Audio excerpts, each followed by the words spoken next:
오늘은 나눠드린 대로 스코틀랜드 신앙고백서 제13장을 함께 좀 생각해 보고자 합니다. 오늘 13장은 선한 일의 근거, 우리가 선을 행할 수 있느냐, 행한다면 그 근거가 무엇이냐 라고 하는 것을 믿음의 선배들이 남겨놓았는데 매우 중요한 그런 고백서가 되는 겁니다. 길지만 함께 한번 읽도록 하겠습니다. 시작. 우리가 고백하는 바 선한 일의 원인은 우리의 자유의지가 아니라 참된 믿음으로 우리 마음에 거하시는 주 예수의 영이십니다. 하나님께서 우리가 성령 안에서 선한 일을 할 수 있도록 예비하여 주십니다.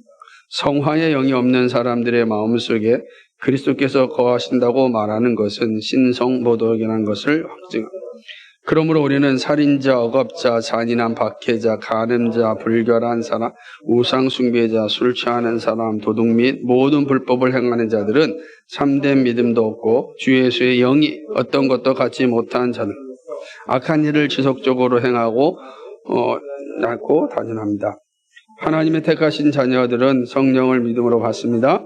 성령이 모든 사람의 마음을 사로잡습니다. 성령은 거듭나게 하시고 새 사람으로 태어나게 하십니다. 그래서 전에 사랑하던 것을 미워하고 미워하던 것을 사랑하게, 그리고 동시에 하나님의 자녀들의 마음 가운데서 육신과 영 사이에 지속적인 싸움이 벌어집니다. 육신과 육에 속한 사람은 부패하여 그 자체로 즐겁고 즐거운 것을 탐하며 환난을 당할 때에는 시기하고 형통할 때는 교만합니다. 그리고 매 순간마다 하나님의 위엄을 거스르는 성향을 가지고 있습니다. 그러나 우리가 하나님의 자녀라는 사실을 영혼 가운데 증거하시는 성령은 우리로 하여금 더러운 쾌락을 물리치고 이 부패의 속박에서 구원받기를 하나님 앞에서 탄식하게 하십니다. 그리하여 마침내 승리하게 하셔서 죄가 우리의 죽어야 할 몸을 통치하지 못하게 하십니다. 하나님의 영을 갖고 있지 않는 육의 사람들은 이러한 갈등에 참여하지 않습니다. 그들은 쉽게 죄를 따르고 순종하며 회개하지 않습니다. 왜냐하면 그들은 마귀처럼 행동하고 그들의 부패한 본성이 충동하기 때문입니다.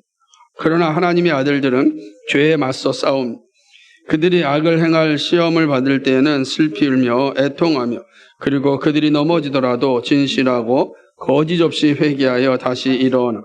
이런 일을 하는 것은 자신의 힘으로 하는 것이 아니요 오직 주 예수의 능력으로 하는 것이기에 그분이 없이는 아무것도 할 수 없습니다. 아멘. 긴 내용이지만 담고 있는 내용이 또 그만큼 중요합니다. 오늘 이제 13장이 선한 일의 근거라고 이제 이야기하였습니다. 선한 일, 선행 이렇게 이야기하는 건데, 선행이란 어떤 것일까? 사람은 선행을 행할 수 있을까? 믿음의 선배들은 우리에게 말씀해 주기를, 인간은 전적으로 부패하고 타락하였기 때문에 어떤 선도 행할 수 없다 이렇게 이야기합니다. 그러지 않겠습니까? 우리가 생각하는 건 다 악한 일이죠. 우리가 생각하는 건 다 악한 일입니다. 부패한 사람들 머리에서 나오는 건 부패한 것밖에 더 있겠습니까? 그러니까 우리는 어떠한 선도 행할 수가 없다. 우리는 전적으로 타락하였고 전적으로 부패한 사람들이다라고 하는 것이죠. 이게 우리의 고백입니다. 그러니까 우리가 어떤 선을 행할 수 있다라는 것 자체는 사실은 의미가 없는 이야기입니다. 그냥 다만 자연적인 선을 행할 수는 있습니다. 자연적으로 여기서 이제 이 선이라고 이야기할 때는 사실 영적인 선을 의미하는 거고, 하나님 앞에서 거듭나지 않고서는 어떤 선도 행할 수가 없기 때문에 그렇게 본다면 그 누구도 하나님 앞에서는 선을 행할 수 있는 사람은 존재하지 않습니다. 그러나 일반적으로 우리가 생각하는 착한 일이라는 게 있지 않습니까? 이렇게 이제 질문을 던질 수 있을 것입니다. 그건 우리가 일반적으로 생각하는 착한 일이지 그게 하나님 앞에서의 선행은 아니다라고 하는 거예요. 그래서 공동선은 사회적 가치이긴 하지만 하나님 앞에서의 절대적 가치가 아닙니다. 그러니까 공동선이라는 게 뭐 우리가 공동으로 선을 행할 것들이 있잖아요. 서로 약속을 하고 지켜야 될 것들. 뭐 이런 공동선들은 우리가 살아가는 삶 속에서 필요합니다. 그리고 선하게 보이는 것도 맞습니다. 하지만 이것은 그냥 사회적 가치죠. 서로가 자신의 삶을 좀 유익하기 위하여서 서로 사회적으로 맺은 그런 계약이자 가치일 뿐이지 하나님 앞에서의 절대적 가치와 선은 아니다. 왜냐하면 우리는 이미 전적으로 타락했기 때문에 하나님 앞에서 영적으로 그런 어떤 선을 행할 능력도 없기 때문에 그렇습니다. 그래서 우리는 이 사실이 분명합니다. 그러나 그럼에도 불구하고 영적인 선을 행할 수 있는데 영적인 선을 행할 수 있는 것도 우리 스스로는 할 수 없다. 우리 자유의지가 우리로 하여금 영적인 선을 행할 수 있도록 힘을 주지 않는다는 거예요. 그러니까 자유의지를 통해서는 이미 부패한 우리들은 우리의 자유의지를 아무리 사용한다 할지라도 선을 행할 수는 없고 우리가 선을 행할 수 있는 건 오직 하나님의 은혜로만 된다. 그래서 참된 믿음으로 우리 마음에 거하시는 성령께서 우리로 하여금 이렇게 선을 행할 수 있는 능력을 주신다라고 하는 것입니다. 그러면 이제 선을 행할 수 있는 원천은 어디에 있느냐? 우리의 자유의지가 아니다. 바로 성령이시다. 그러니까 성령께서 우리를 거듭나게 하시고 우리에게 선을 행할 수 있는 능력을 주실 때 비로소 우리가 영적인 선을 행할 수가 있다라고 하는 것입니다. 그러니까 영적인 선을 행하는 게 너무너무 중요한데 그러나 왜 중요하냐면은 예수 믿음은 이 영적인 선으로 증명되고 열매를 맺기 때문에 그렇습니다. 그래서 우리 안에 성화의 영이 없다면 우리는 그리스도인이라 말할 수가 없다. 그러니까 성화의 영이 없으면서도 내 안에 그리스도가 계신다라고 하는 건 신성모독이다 라고 하는 겁니다. 그러니까 성화의 열매도 없으면서 그리스도인이라 말하는 건 이미 본질에 있어서 잘못되었기 때문에 그런 것입니다. 거룩함이 없이는 사실은 그리스도인은 불가능합니다. 그래서 거룩함이 없이는 하나님을 또 볼 수도 없고 또 하나님 섬길 수가 없거든요. 그러니까 우리가 하나님을 섬긴다, 우리가 하나님을 예배한다라고 할 때는 우리 안에 이미 거룩의 영, 성령이 계시기 때문에 가능한 겁니다. 근데 이 성령은 바로 거룩 성화의 영이시다라고 하는 거죠. 그리고 이 성화의 영이 역사할 때 우리 안에는 이 선한 이 일의 열매를 맺게 됩니다. 그러니까 성령께서 우리로 하여금 선을 행할 수 있는 능력 주시고 열매를 맺게 하신다는 사실입니다. 우리 안에는 이 거룩의 영이 정말로 중요한 것입니다. 그러니까 성령이 계시면 뭐 한다? 거룩한 삶을 살게 된다고 거룩함의 열매가 나타납니다. 반면에 주의 영이 없다면 어떻게 되겠는가? 성령이 없는 자들에게는 두 가지 특징이 있어요. 성령이 이제 우리 안에 거하지 않는 자들은 악한 일을 지속적으로 행합니다. 지속적으로 행하는 거예요. 지속적으로 반복적으로 행하게 됐어요. 우리는 이걸 악의 경향성, 죄의 경향성이라고 했죠. 그리고 죄의 확장성 이런 표현을 제가 자주 말씀드렸습니다. 그러니까 성령이 없으면 끊임없이 우리는 죄 짓는 일을 즐거워하고 더 큰 죄를 지으려고 애를 씁니다. 그러니까 한 번 죄 짓는 것에 끝나지 않고 계속해서 죄를 짓고 싶어하고 작은 죄를 짓는 것에 끝나지 않고 더 큰 죄를 짓고 싶은 그런 욕망에 사로잡혀. 이 주의 영이 없는 자들의 모습입니다. 뿐만 아니라 또 주의 영이 없는 자들에게는 아주 의식적으로, 습관적으로죠. 의식적으로 이렇게 죄를 짓습니다. 습관적으로 죄 짓는 거죠. 그러니까 습관적으로 죄 짓는 건 그 사람의 영성이에요. 그러니까 습관적인 죄는 그 사람이 어떤 존재라는 걸 드러내냐면 성화의 영이 그 안에 없다라고 하는 것을 이제 반증하는 것이 됩니다.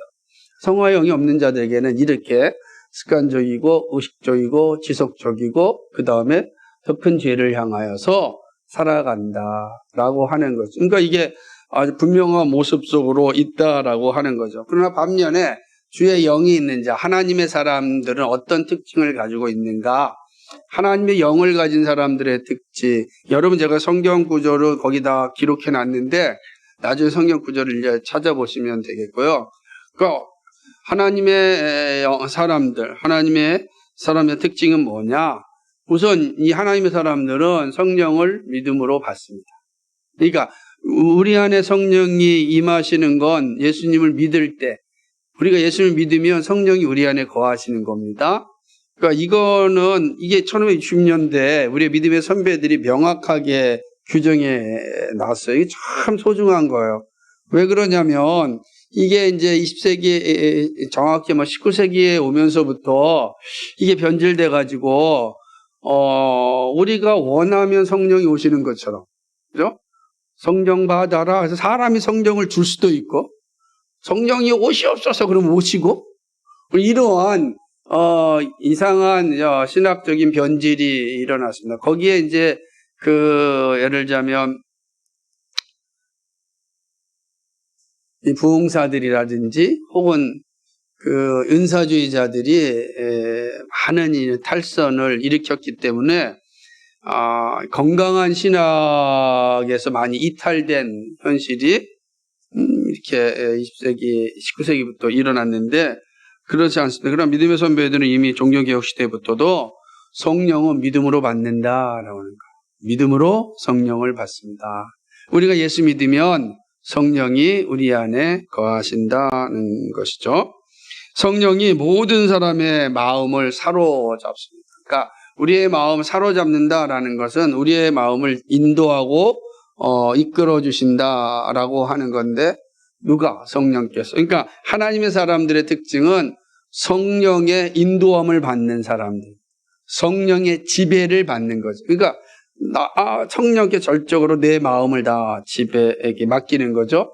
마음이라고 하는 건 사실은 우리가 생각하는 게 감정적인 측면도 있지만 그러나 이제 지성적인 마인드적 개념이거든요. 우리의 모든 지성이 다 성령의 지배를 받게 됩니다. 그래서 성령의 지배를 받아서 우리가 살아가는 게 하나님의 사람들의 모습이니까 무엇을 하든지 간에 성령의 지배함을 따라서 내가 행동하고 성령의 지배함을 따라서 결정하려고 애를 쓰는 거죠. 이런 사람들에게 나타난 분명한 특징은 기도한 대로 살아가려고 합니다. 기도한 대로. 근데 많은 사람들이 기도하고서 욕망으로 결정하죠. 그러니까 하나님 기도를 열심히 해요. 그런데 갑자기 욕망을 자극하는 새로운 일들이 일어나면 기도는 포기하고 욕망으로 가는 겁니다. 그럴 수 있잖아요. 예를 들어 볼까요? 우리 이제 예를 들자면은 A라는 사람도 이름하면 여러분 상처받으니까 누군가가 이제 결정을 이렇게 기도하였습니다. 하나님, 이번에 저에게 이 큰 보너스를 준다면 제가 가난하고 힘든 이들을 위하여서 정말로 사용하겠습니다. 탁 했습니다. 그런데 보너스가 정말 탁 왔습니다. 기도했기 때문에. 그런데 마침 그때 뭐냐면 이게 지금 집을 살 수 있는 기회도 없거나 혹시 주식을 할 수 있는 기회가 생긴 거예요. 이거 몇 배 지금 이 돈을 불릴 수 있는 기회가 딱 생긴 거예요. 그런데 뭐죠? 그러니까 이제 기도는 분명히 그렇게 했는데 내 앞에 욕망이 딱 나타날 때 상당수 사람들은 어떻게 된다? 그 욕망으로 사용한다는 거예요. 욕망으로 사용하는 거죠. 그러니까 이 사람들은 성령의 지배를 받는 사람이 아니다라고 하는 거예요. 성령의 지배를 받는 사람이 아니다. 여러분도 어떻습니까? 그러한 경험이 있습니까? 이제 하나님의 영에 속한 사람은 성령이 우리의 마음을 지배하고 인도하는 사람인 것입니다. 성령은 거듭나게 하고 새 사람으로 이제 태어나게 하십니다. 그러니까 새 사람으로 태어남으로 인하여 이전에 사랑하던 것을 미워하게 되고 미워했던 것을 사랑하게 됩니다. 그럼 뭐냐? 이전에 미워했던 게 뭐였겠어요? 그죠? 예를 들자면은 선을 행한다는 거, 내가 누군가를 돕는다는 거, 내 겸손하게 산다는 거, 이런 것들, 아니, 왜 내가 이런 걸 왜 해야 되냐고. 내가 열심히 벌어서, 내 능력을 가지고서 나의 결과물을 얻었는데, 왜 이거를 내가 다른 사람을 위해 사용해야 되느냐? 그게 예수 믿기 전에는 이게 다 생기는 거예요. 나의 삶은 이거지. 근데 거듭나게 되면은 그 미워하던 걸 사랑하게 되는 거예요. 아, 그렇구나. 하나님께서 나에게 재능을 주신 이유가 있고, 물질을 주신 이유가 있고, 건강을 주신 이유가 있구나. 왜 주셨을까? 바로 하나님을 기쁘게 하시기 위해서. 나보다 어렵고 힘든 이들을 위해서. 이런 게 생각이 바뀌는 겁니다. 근데 별로 미워했던 곳을 사랑하게 되는 거죠. 그게 거듭난 사람들의 모습입니다. 주일날 하나님을 예배하는 자리, 또 긴 시간을 교회에서 있어야 됩니까? 이런 생각을 가지고 있는 사람들이 정말 회심하고 거듭나면 온전히 주 안에서 믿음의 공동체들과 함께 지내는 걸 사랑하고 좋아합니다. 그리고 다시금 일주일의 삶에 대한 기대를 가지고 살아가게 되는 것입니다. 이게 바뀌는 거예요. 바뀌는 것. 그렇지 않다면 여러분 이렇게 오전부터 오후까지 이렇게 함께 모여 공동체 생활을 한다는 걸 이게 예수 믿기 전에는 불가능한 겁니다. 그래서 불가능한 거예요. 그러나 내가 성령의 지배를 받으며 그걸 기뻐하고 그걸 즐거워하고 그래서 온전히 주의를 지키고자 하는 열망이 내 안에서 생겨나는 이게 성령의 하나님의 사람들의 특징이다라고 하는 거죠. 그러다 보니까 이 하나님의 자녀들은 끊임없이 내 안에서 영적인 것과 육적인 것에 끊임없는 충돌이라는 거죠. 내 마음으로는 하나님의 법을 따르고 싶은데 내 안에는 또 다른 영이 육의 법을 따르고자 하는. 그러니까 나는 이 싸움이 계속 와서 이제 일어나는 게 거듭난 사람에게만 이 싸움이 있어요. 영적인 싸움은 거듭난 사람에게만 성령의 지배를 받는 사람에게만 이 싸움이 있는 거야. 갈등이 있는 겁니다. 내가 오늘 여기 있어야 되는데 내가 이 자리가 내가 있어야 될 자리인데 이런 있는 거죠. 근데 여러분 이게 영적으로 침체되거나 그다음에 성령의 온전한 지배를 받지 못하면 내가 원하는 자리에 가고 싶어 합니다. 내가 원하는 자리, 내가 있고 싶은 자리, 내가 즐거워하는 자리에 있고 싶어요. 하나님이 원하는 자리, 하나님을 즐거워하는 자리, 하나님께 영광 돌리는 자리에 있고 싶은 마음이 사라집니다. 여러분도 경험해 보시지 않았어요? 그렇습니다. 우리가 성령의 지배를 받는 사람들에게는 이 싸움이 항상 있는 거예요. 이 싸움이 항상 있어요. 그래서 성령으로 충만하면 이 싸움에서 이깁니다. 이기고 하나님을 기뻐하고 하나님을 즐거워하고 하나님의 뜻을 위하는 자리에 기꺼이 나의 시간과 나의 재능과 나의 물질을 헌신하는 거죠. 그러니까 여기까지 오기까지는 정말로 이 성화의 영, 성령의 충만한 지배를 받아야만 가능한 것이다 라고 하는 것입니다. 반면에 보세요. 육신과 육에 속한 사람의 특징은 어떤 것이냐? 부패하여 자기 즐거운 것을 좋아합니다. 그러니까 자기 즐거움에 빠져 살아갑니다. 그러니까 이 교회 다닌다고 해서 다 성령에 속한 사람이 아니잖아요. 여전히 영적으로 아직까지 영적으로 성장하지 어린아이의 신앙이라고 얘기할 때는 육신의 마음이 한 70-80% 되고 한 30%가 이제 영적인 마음이 있는 거예요. 그래 겨우 30%가 살아가는 거예요. 근데 70% 육적인 거잖아요. 이 육적인 것이 더 크거든요. 교회 안에 와 있고 신앙생활해도 이것이 역전되기 전까지는 끊임없이 이제 갈등하지만 육의 사람은 이게 크니까 점점점 만약에 이게 10대 90이라고 생각해 보십시오. 어떻게 되겠습니까? 그러니까 자기 즐거움의 신앙에 빠지게 돼. 자기 즐거움, 부패함을 즐거워하는 거죠. 그런 모습에 있는 것이죠. 뿐만 아니라 환난을 당할 때는 막 시기합니다. 막 화가 나는 거죠. 왜 나한테 이런 고통을 줍니까? 라고 이야기하는 겁니다. 왜 도대체 제가 뭘 잘못했길래 이런 고난이 저한테 옵니까? 라고 이야기하죠. 그리고 형통할 때는 감사가 아니라 교만합니다. 야, 역시 나 열심히 잘 살았네. 그지? 내가 정말 최선을 다해 살았더니 또 이런 열매가 있네? 다 교만하는 거야. 하나님께서 나에게 주셨다라고 하는 그 생각을 갖지 않습니다. 유괴 사람들은 대부분 형통할 때 교만합니다. 목이 뻣뻣해집니다. 그것은 어디서나 볼 수가 있습니다. 그렇죠. 우리가 예를 들면 회사를 한다고 할지라도 마찬가지야. 작게 벤처를 시작할 때는요, 마치 되게 이제 막 힘드니까, 이런 어려운 시기를 빨리 이겨나게 해달라고 막 얘기합니다. 그러다 기업이 중견기업이 됐습니다. 그러니 목이 뻣뻣해서, 야, 역시 내 재능과 내 능력, 역시 내가 사람 만나는 이 기술이 탁월해? 결국 모든 게 자기 안에 들어오게 되죠. 그리고 다른 사람들을 무시하는 이런 자리, 이 교만이거든. 교만의 가장 무서운 건 다른 사람을 무시하는 거예요. 나보다 못한 사람들을 무시하는 행위거든요. 이게 육에 속한 사람들의 특징이다라고 하는 것이죠. 그런 게 되게 많아요. 모두가 그렇겠죠. 또 매 순간마다 하나님의 위엄을 거스르는 성향을 갖는다. 이게 무슨 말이냐? 그러니까 순간순간마다 하나님을 영화롭게 하고 하나님의 존엄성 앞에 우리가 서 있어야 되는데 그게 별로 중요하지 않은 거죠. 하나님의 이 거룩함과 하나님의 위엄성을 가볍게 여기는 거죠. 그 정도 이런 생각을 가지게 되게 되는 거죠. 그러다 보니까 쉽게 죄를 따르고 순종하며 또 죄에 순종하면서 더 무서운 것은 회개하지 않습니다. 그러니까 육에 속한 사람들은 회개하는 것을 아주 싫어합니다. 그러니까 회개의 자리에 서지 않는 것이죠. 그러니까 회개가 없으니까 거룩함이 없는 겁니다. 회개가 있어야 거룩함이 있거든요.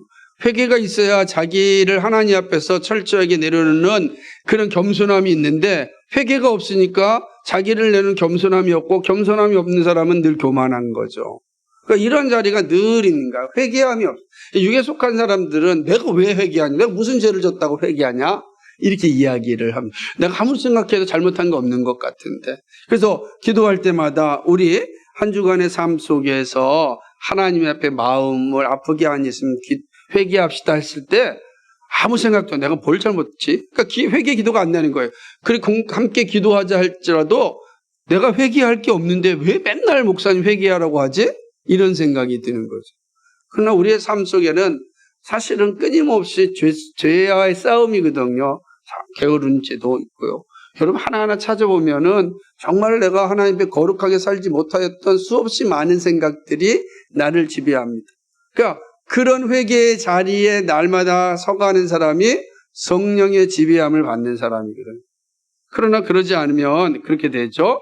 그렇기 때문에 이 사람들은 마귀처럼 행동할 뿐만 아니라 그들의 부패한 본성에 항상 그들을 충동합니다. 그러니까 부패한 본성의 충동을 받고 살아가는 것이죠.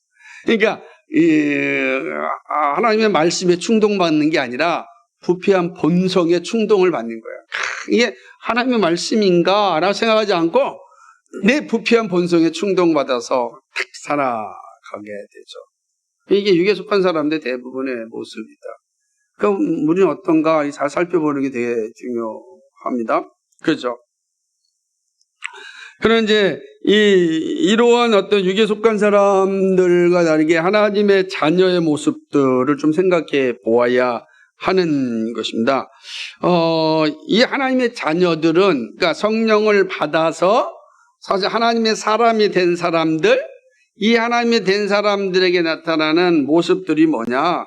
이거는 뭐냐면 더러운 쾌락과 싸우고 물리치고 또 이 부패한 이 속박에서 구원받기를 하나님 앞에서 탄식합니다. 하나님, 이 죄로부터 좀 구원하여 주옵소서. 탄식하는.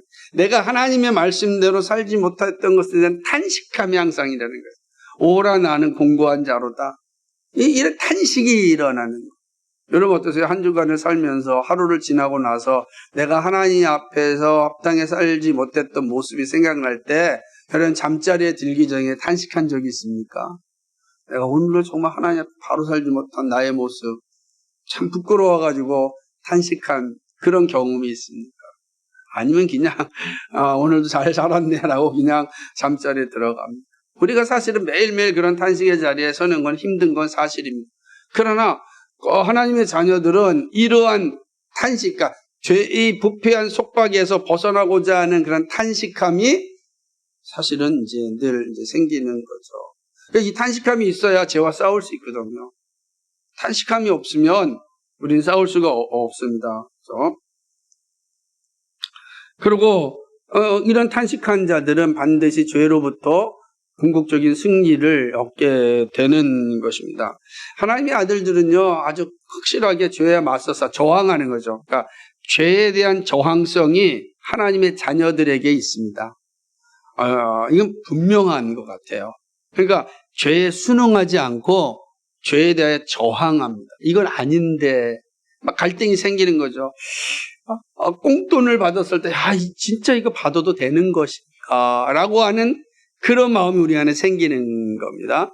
이 저항성이 이게 그냥 내가 헌신하고 봉사하는 건데 내가 지금 이거를 대가를 받는 게 합당한가 이런 생각도 드는 것입니다.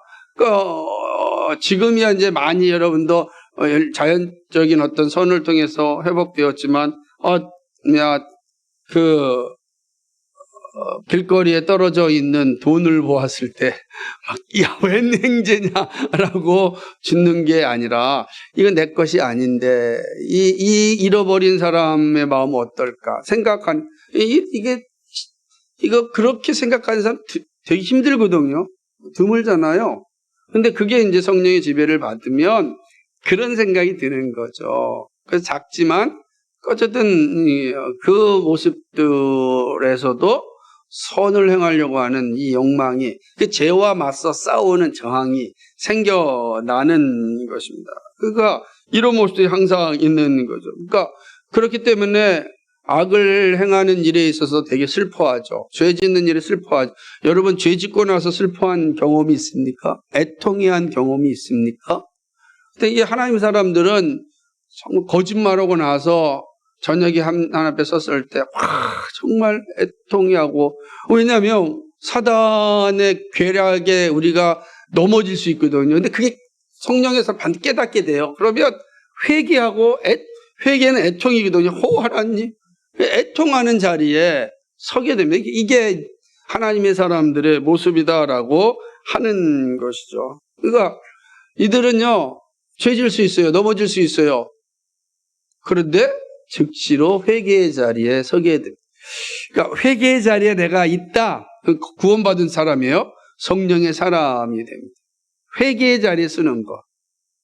그러니까 여러분 이게 회개와 그 다음에 양심의 가책과 다른 겁니다. 그죠?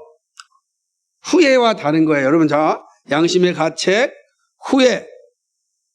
회개와는 전혀 다른 거예요. 이건 다 개인적이고 내 의지적인 행동이에요. 그러나 회개는 하나님 앞에서 성령의 인도함을 받아 내 죄를 드러내는 일입니다. 그러니까 회개가 있어요. 근데 하나님의 사람들은 이 회개함이 그의 삶의 일부가 됩니다. 여러분 혹시 이런 소리 들어본 적 있습니까? 저 사람 맨날 뭐 할 때마다 또 회개하고 할 때마다 회개하냐고. 뭐냐고, 죄 짓고 회개하냐고 라는 소리 들어본 적 있습니까? 그때 어떻게 생각하셨습니까? 너무 습관적인 거 아니야? 라고 생각하셨습니까? 근데 다시 한번 밖으로 생각해 보십시오.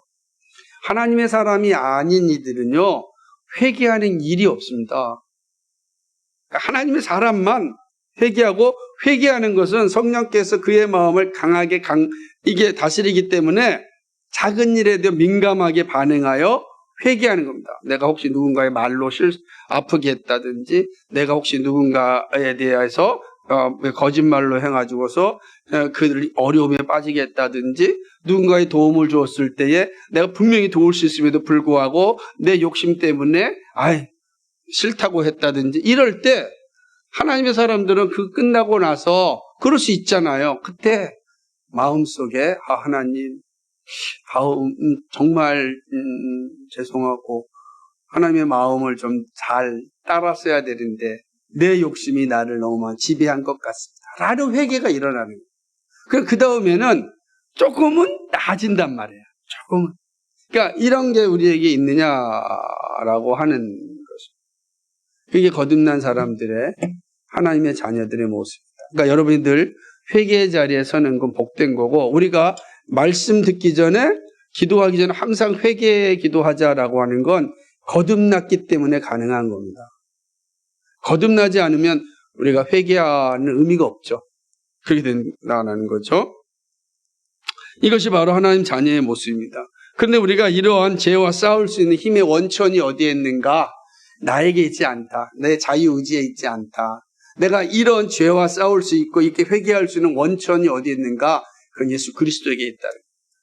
예수 그리스도가 우리의 이 죄와 싸울 수 있는 힘의 원천인 것입니다. 오늘 15장 5절에 있는 것처럼 나는 포도나무여 너희는 가지라. 그가 내 안에 내가 그 안에 거하면 사람이 열매를 많이 맺나니 나를 떠나서는 너희가 아무것도 할 수 없음이니라. 아멘. 예수 그리스도를 떠나서는 아무것도 할 수가 없습니다. 우리가 예수 그리스도 안에 있을 때 아무것도 할 수 있는 사람이 되는 거예요. 그게 바로 성령의 능력입니다. 그러니까 여러분이 이 땅 살아가면서 지혜가 부족하거든, 그죠? 구할 때 꾸짖지 아니하시고 후히 주시는 주님이 있음을 기억하셔야 됩니다. 여러분 항상 구하셔야 되는, 이게 우리의 힘의 능력입니다. 우리가 죄의 자리에 섰을 때 하나님 이 죄의 자리에서 내가 빠져나올 수 있도록, 또 저들과 죄와 저항할 수 있도록 이겨낼 수 있는 지혜를 달라고 기도해야 됩니다. 그러면 그리스도께서 이 모든 것 가운데 우리를 지켜주시고 인도해 주십니다. 저도 순간순간 그런 모습이 많죠. 그래서 제가 늘 강조했던 게 뭡니까? 예수님, 저는 예수를 믿습니다. 이 고백이라는 거예요. 이것이 우리로 하여금 죄의 자리에서 이기는 힘이 되는 겁니다. 여러분 어떤 자리, 예수님, 저는 예수 믿습니다 라고 하는 이 믿음의 고백이, 이 복음의 고백이 여러분이 죄와 싸우게 하고 지혜를 얻게 하고 능력 있는 삶을 살게 하고 부끄러움이 없는 삶을 살아갈 수 있는 힘을 주십니다. 그러니까 여러분 이건 자주 할수록 좋습니다. 그래서 여러분 저녁에 주무실 때 꼭 그러세요. 예수님, 저 예수님 믿습니다. 그리고 주무십시오. 아침에 일어났을 때 예수님, 저 예수님 믿습니다. 예수님 오늘도 저와 함께 동행해 주십시오. 얼마나 간단합니까? 하지만 이 간단한 고백이 우리의 삶을 다 지배합니다. 제가 싸울 수 있습니다. 그러니까 여러분이 그 고백을 항상 감당할 수 있었으면 좋겠습니다. 한번 해볼까요? 예수님, 저는 예수님을 믿습니다. 아멘. 네. 오늘 여기까지입니다.